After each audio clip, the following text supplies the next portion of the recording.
Everyone, good morning. कैसे हो आप सब? मैं शांति मेनू ब्लॉग में आपका स्वागत करती हूँ। तो आज मैं सुबह सुबह रेडी हो रही हूँ। कहाँ जाने के लिए वो आपको वीडियो में आगे पता चल जाएगा, तो वीडियो में पूरा बने रहिएगा। और आज की वीडियो बहुत ही ज़्यादा अच्छी होने वाली है, क्योंकि आज हम पूजा में जा रहे हैं। और जिस पूजा में जा रहे हैं उसके बारे में बहुत कम लोगों को पता होगा। जिस को पता होगा कमेंट में बताइएगा मुझे।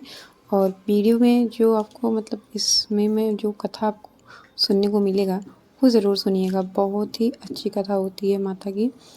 तो फिर मैं वहीं जाने के लिए रेडी हो रही हूँ। मेरे पड़ोस में पूजा है आसान माता की, वहाँ मुझे बुलाया गया है, तो वहाँ मैं जाने के लिए रेडी हो रही हूँ। और जाने का कोई प्लान ही नहीं था, क्योंकि मैंने कोई कंफर्म नहीं किया था पहले से, तो मैं रेडी नहीं थी बिल्कुल भी।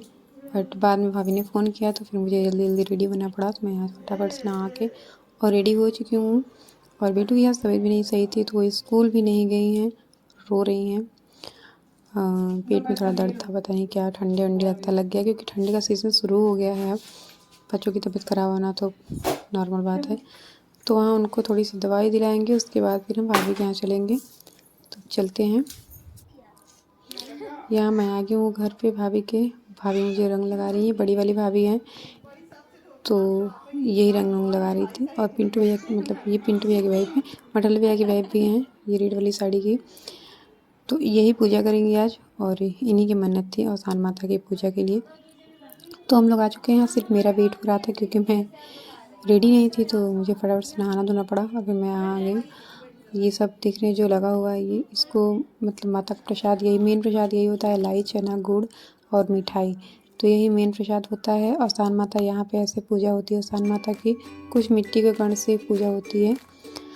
और ये गौरी गणेश जी बने हुए हैं यहाँ पे। अच्छे से जैसे पूजा होती है सेम वही प्रोसेस होता है पूजा का, वही होगा यहाँ पे।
तो ऐसी पूजा तो हो गई है, पर अब होगा मेन जो मतलब कहानी वानी होती है। तो ये प्रसाद हम लोग सबको एक दूसरे को देते हैं।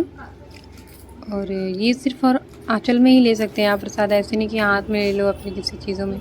तो सिर्फ आंचल में ही ले सकते हैं सब लोग। उसमें से चने निकालने हैं सबको, मतलब एक हाथ का यूज़ करके उसमें से आपको 7 चने निकालने हैं छील छील के।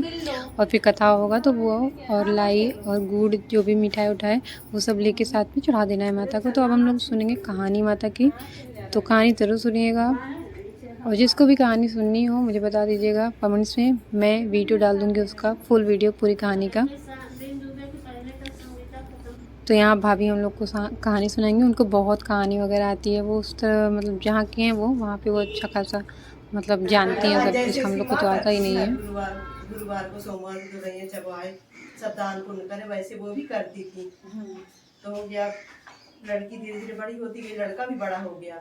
तब लड़की के ब्याह की चर्चा होने लगी राजा साहब के पास, लड़की बड़ी हो गई, शादी करिए। तो लड़की बोली नहीं पिताजी मैं चली जाऊंगी, तो इतना बड़ा राजपाट कौन संभालेगा, माँ तो है नहीं, पहले आप भैया की शादी कर दीजिए फिर मेरी शादी करिए। फिर राजा साहब बोले कि ठीक है बेटा, सही कर देगी, इसकी जल्दी से शादी करवाओ। तो सब कोई दुरैया चबाने आए, तो फिर धीरे धीरे सब कोई उसके पास भी आने लगा और उसके कान ही भरते रहे। फिर वो अपने हस्बैंड के पास गई, कहती है कि अब बहन बड़ी हो गई है आपकी, कब तक रखेंगे, अब तो आपकी शादी हो गई, मैं संभालूंगी घर, अब इनकी भी शादी कर दीजिए, अब ऐसे ही घर में करिएगा जिसके कुछ ना हो। तो देखूं ये कैसे कितना दान पूजा पाठ जितना हमारा सब धन खर्च किए दे रहे हैं। फिर उसका पति बोला कि चुप रहो, इतने दिन से वही तो संभाल रही, उसी के कर्मों से सब इतना सब पढ़ा है हमारे यहाँ, इतना सब ना रहता माँ की तरह ही। तो कहती है ठीक है इसकी शादी कर, अब इस तरह के घर में करें। फिर मैं मतलब लड़ने लगी अपने पति से। तो उसका पति एक दिन शिकार खेलने गया, तो वहाँ एक बुढ़िया थी जंगल में रहती थी, और उसके एक लड़का था पागल। तो उसके यहाँ जो सुहागरी बैठी थी तो उनसे कहती है, अब मतलब ऐसे पूजा हुई, सब ओली दे दी गई, सब ऐसे कहानी होने लगी। अब भाभी का मन कहानी सुनने में ना लगे, सबसे बुराई करे कि सब मेरा ही है, ढोला है, मेरा चुरा के ले आई है, नहीं इसके कुछ नहीं था, इसकी झोपड़ी थी, इसका पति लकड़हारा था, बहुत गरीब थी, सब मेरा ही ले आई है, इसीलिए है ये सब हो गया है।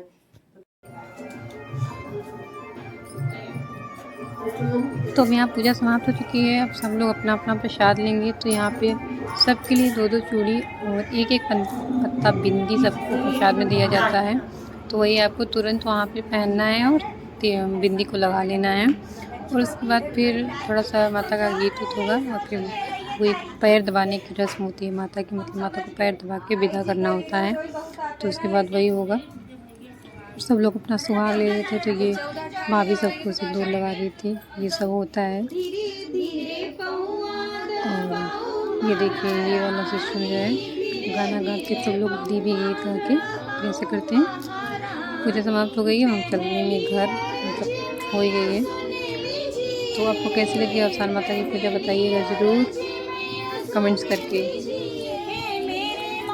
तो आपको हमारे यहाँ की अवसान पूजा कैसी लगी? हमारे यहाँ ऐसे ही होता है, मतलब यहाँ पे मतलब हर जगह कुछ न कुछ अलग रहता है, ज़रूरी नहीं कि सेम मतलब सब कुछ सेम वैसे ही हो। तो हम लोग के यहाँ कुछ और होता है और यहाँ पे कुछ और होता है, पर अवसान माता की पूजा ऐसे ही होती है। थोड़ा बहुत रूल रेगुलेशन चेंज होता है बस। मेटू खोलो। तो मैं आ गई हूँ घर। वीडियो कैसी लगी आपको कमेंट बताइएगा। थोड़ी सी भी अच्छी लगी हो तो प्लीज़ एक लाइक करिएगा। और किसके यहाँ अवसान माता की पूजा होती है कमेंट्स में ज़रूर बताइएगा। एक और रीज़न है कि वो प्रसाद को आपको पूरा खाना ही खाना है, मतलब आप वो प्रसाद आप छोड़ नहीं सकते हैं। और दिन डूबने के पहले उसको खा लेना है। नहीं खा पा रहे हैं तो उसको गैया को दे दीजिए। फिर घर में जिसको भी खिलाएँ आप, तो जिसको भी खिलाएँ तो उसको फिर मतलब जैसे अगर वो शादीशुदा नहीं है तो फिर उसकी शादी होने के बाद आपको खिलाना पड़ेगा। और उसके बाद जैसे कि शादी वादी हुई है तो फिर भी आपको खिलाना पड़ेगा, ऐसा रूल होता है इसमें। जय अवसान माता की। मिलते हैं अगली वीडियो में, बाय बाय।